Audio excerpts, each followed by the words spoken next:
Je suis en train de comprendre la différence entre émotion et sentiment. Je pensais que cela était synonyme, mais en fait non. Les émotions sont instantanées, limitées à des réactions automatiques et proviennent d'une ancienne partie de notre cerveau, tandis que les sentiments sont plus complexes, stables, constants et sont associés à une capacité de réflexion. Les sentiments sont liés à un objet spécifique, contrairement aux émotions qui sont liées à une situation précise.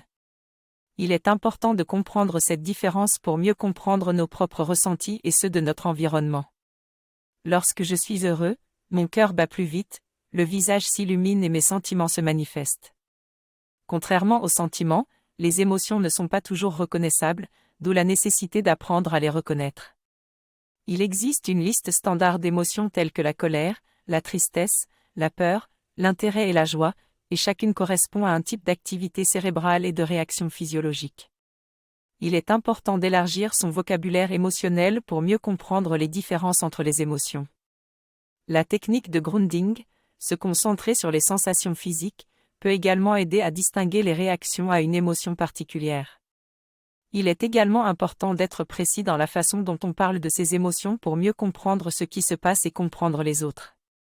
Il faut se rappeler que les émotions sont une réaction physique avant d'être une réflexion. Je suis en train de discuter des réactions de protection et des sentiments qui viennent de notre mental lors d'une situation. Je remarque que la différence entre les émotions et les sentiments peut être difficile à distinguer. Bientôt, je vais sortir une grande formation sur l'intelligence émotionnelle afin d'aider les gens à apprendre à gérer leurs émotions de manière efficace. Je crois que l'intelligence émotionnelle est essentielle pour avoir des relations saines et gérer efficacement les situations de stress.